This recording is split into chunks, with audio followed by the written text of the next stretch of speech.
In the summer of 1984, a chilling fear gripped San Francisco. People were vanishing neighbors. Families, friends disappearing without a trace. Police were baffled. The investigation took a horrifying turn when a killing field was unearthed high in the mountains of Calaveras County, California. As the body count climbed, the evidence pointed towards an elusive, sinister force. To bring a murderer to justice, one small-town prosecutor would embark on a long, dark journey into the mind of a serial killer. On October 26, 1998, the longest and most expensive criminal trial in California history began. The investigation spanned 13 agonizing years, the case file weighing over 2 tons. The immense burden of prosecuting one of the state's most notorious killers fell upon Peter Smith, the district attorney of Calaveras County. His mission, not just conviction, but justice. It started, seemingly innocuously, on June 2, 1985. A call came into South San Francisco Dispatch, a theft in progress at South City Lumber. Officer Daniel Wright, only a year on the street, responded. Like any call, caution was key. Things could turn dangerous in an instant. A witness reported seeing an Asian male stealing a heavy table vise. When confronted, the thief tossed the vise into the trunk of a brown Honda and fled on foot. Inside the abandoned Honda, Officer Wright spotted a suspicious case. Opening it, he found a .22 Ruger pistol fitted with an illegal, homemade silencer. As Wright examined the weapon, an agitated man burst from the store, claiming he'd paid for the vise his friend had taken. Wright's supervisor, Sergeant Paul Zemer, arrived. The illegal firearm made both officers deeply suspicious. The car was impounded. The agitated man was handcuffed and taken to the station for questioning about the weapon. On the way, the man identified the alleged shoplifter as Charles Ng. A background check revealed Ng was a Hong Kong-born former Marine, previously convicted for stealing automatic weapons from a military base, and known to have escaped military prison. At the station, the agitated man, now placed in a holding room, gave his name as Leonard Lake. He claimed to be a fugitive and offered to make a statement, asking only for paper and a pencil. When officers returned, Lake was on the floor, convulsing violently. Paramedics were called, but it was too late. An autopsy revealed Lake had ingested cyanide capsules hidden on his person, taking roughly 20 minutes to dissolve, coinciding with the time between his apprehension and arrival at the station. Instead of a statement, Lake had written a cryptic note to a woman named Lynn, ending with "I'm sorry for all the trouble." Police were perplexed. Why the suicide? What secrets did Leonard Lake take to his grave? The answer, they suspected, might lie with his named companion, Charles Ng. A warrant was issued for Ng's arrest for shoplifting. Then came a crucial discovery. The serial number on the Honda's engine block revealed the car belonged to Paul Kosner, a Bay Area resident missing for 7 months. Detective Irene Brunn of the SFPD had been investigating Kosner's disappearance. His sister reported him missing after he failed to show for a dinner date. He was last known to be showing the Honda, advertised for sale, to a potential buyer. Kosner was just one of many baffling missing persons cases. Detective Brunn was also investigating the disappearance of the Dubs family, Harvey, his wife Deborah, and their 16-month-old son, Sean, who vanished several days after Harvey placed an ad to rent out video equipment. Their apartment showed signs of a struggle. Medication was left behind. Pets abandoned, clear signs they hadn't left voluntarily. The discovery of Kosner's Honda reignited the investigation. Searching the vehicle, detectives found the driver's license of another missing man, Scott Stapley, a stun gun, unspent bullets, and critically, an electric bill addressed to an unknown woman named Clarelyn Ballas. Under the car's roof lining, a single bullet hole, its trajectory indicating it was fired from the back seat. Luminol spray revealed high-velocity blood spatter near the passenger seat. They now feared Paul Kosner was dead. With Leonard Lake dead by his own hand and Charles Ng a fugitive, investigators braced themselves. How many more victims lay at the end of this trail of blood? The investigation led detectives Brunn and her partner to Clarelyn Ballas, the name on the electric bill found in Kosner's car. She was Leonard Lake's ex-wife, and likely the Lynn from his suicide note.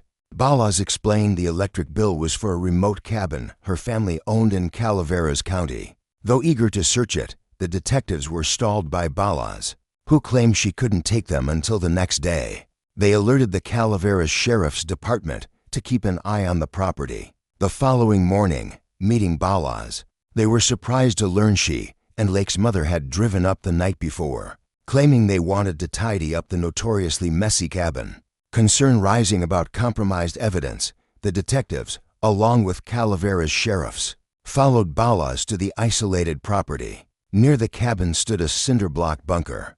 Ballas claimed not to have the key and refused permission to search it. Limited to a consent search of the cabin itself, Detective Brunn entered. Inside, she noticed something disturbing: holes drilled into the bedposts and floor, seemingly designed to restrain someone. Then, her eyes fell on a piece of familiar equipment. It clicked: this was the video gear reported stolen from the home of the vanished Dubs family. A quick call confirmed the serial numbers. The case had just exploded, now linked not just to Kosner, but potentially the entire Dubs family. Ballas grew visibly nervous and demanded the officers leave. Needing a search warrant to uncover the cabin's secrets, the investigators left, ensuring the property was now secured. Back with the warrant later that day, the investigation, now led by Ron McFall of the Calaveras Sheriff's Office, focused on the property and the bunker Ballas called a fallout shelter. Leonard Lake, a known survivalist, had built his fortress. Inside the bunker, the horror began to truly unfold. Tacked to the walls were 21 photos of young women, many in stages of undress, some nude, chilling potential trophies. They found Leonard Lake's journal, detailing his obsession with the novel The Collector, about a man who captures a young woman. Lake chillingly wrote of his own Miranda, his lovely little prisoner of the future, and outlined operations under the heading the Miranda Project. Outside, investigators noted multiple burn sites scattered across the property. Sifting through the ash, they found what looked like bone fragments. Nearby, a truck parked on the property belonged to Lonnie Bond, Lake's neighbor. Bond's house, just yards away, was empty, the occupants seemingly gone for months, having left abruptly. Another vehicle belonged to Robin Scott Stapley, the man whose license was found in Kosner's car. He, too, was missing. Cadaver dogs were brought in. Soon, a dog uncovered a piece of bone undeniably human. What began as missing persons cases had irrevocably become a homicide investigation. Leonard Lake's property was declared a crime scene.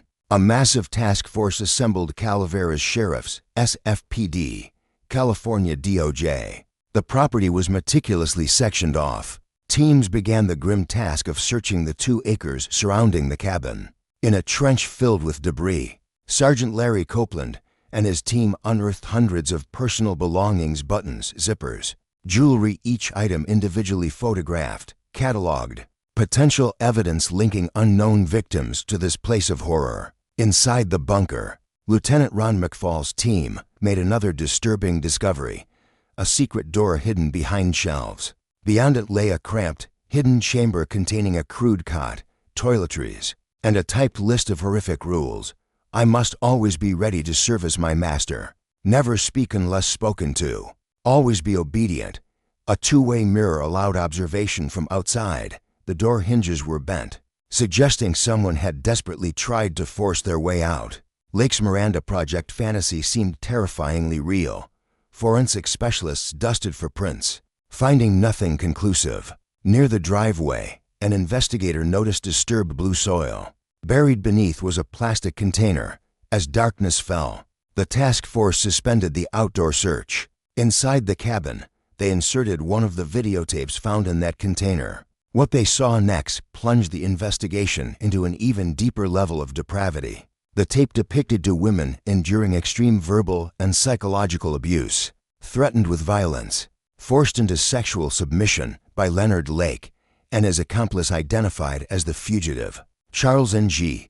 Ng was seen wielding a knife, cutting the clothes off one terrified victim. The manhunt for Charles Ng escalated. A search of his San Francisco apartment yielded more video equipment, some matching the inventory stolen from Harvey Dubs. A neighbor of the Dubs family positively identified Ng as one of 2 men seen leaving the Dubs home. The night they vanished, the links were undeniable. Clarelyn Balas, granted immunity, confirmed Eng had come to her after the lumberyard incident, panicked and spoke of heading to Chicago. The FBI joined the now nationwide, then international, manhunt. Agents traced Eng's path, Chicago, Detroit, across the border to Chatham, Ontario, then likely towards Toronto, where his sister lived. Surveillance was set up, but Eng, an experienced fugitive adept at disappearing, vanished again. Back in Calaveras County, the gruesome discoveries continued. 2 intact bodies, wrapped in sleeping bags, were unearthed. They were identified through dental records as Lake's neighbors, Lonnie Bond and Scott Stapley, both shot to death. As the body count rose and the media descended, investigators released information about the photos found in the bunker, hoping to identify the women. A hotline buzzed with calls, while relief came when the 21 women in the photos were all identified as alive and unconnected to the murders. The list of missing persons potentially linked to Lake and Eng the Dubs family: Randy Jacobson, Jeff Gerald, Clifford Peranto, Mike Carroll, Kathleen Allen, Lonnie Bond, Brenda O'Connor, Lonnie Bond Jr., Robin Stapley, Paul Kosner, possibly as many as 25 victims. Weeks turned into a month. The trail for Eng had gone cold. Then, on July 6, 1985, a break. A boy in Calgary, Canada, reported seeing a man resembling the wanted Charles Eng living rough in a park. Police found the campsite empty, but later that same day, Eng made a familiar mistake. He was caught shoplifting in a Calgary department store. As a security guard confronted him, Eng pulled a gun, shooting the guard in the hand during the struggle. Patrons helped subdue him. The worldwide manhunt was over. Charles Eng was in custody. SFPD Inspector Ed Erdalitz flew to Calgary. Eng, held in maximum security, offered little, mostly denials, blaming everything on the deceased Leonard Lake, though he did admit helping Lake dispose of Bond and Stapley's bodies the day after their murders. California indicted Eng on 12 counts of first-degree murder, seeking the death penalty. But Canada's extradition treaty posed a problem. They wouldn't extradite someone facing capital punishment unless certain conditions were met. First, Eng had to stand trial in Canada for the shoplifting and assault. Craftily, Eng waived his right to a jury, opting for a speedier bench trial, receiving a 4.5-year sentence. California would have to wait. While Eng served his time in Canada, meticulously studying the American legal system, preparing for the inevitable fight, the Calaveras DA's office built their case. They gathered evidence: 5 identified bodies, hundreds of personal effects, over 40 pounds of unidentifiable human remains. The extradition hearings finally began in October 1988. Eng fought, appealing all the way to the Canadian Supreme Court, but lost. On September 26, 1991, Charles Eng was flown back to California to face 12 counts of murder. But the pursuit of justice was far from over. Eng, armed with legal knowledge, was ready to wage war on the judicial system. The Calaveras County Courthouse wasn't equipped for a high-security prisoner like NG. A special cage had to be built. From day one, Eng created chaos, firing attorneys, filing frivolous motions about food commutes, demanding his cage be dismantled, all designed to delay and drain resources. The small DA's office, led by Peter Smith, felt the strain.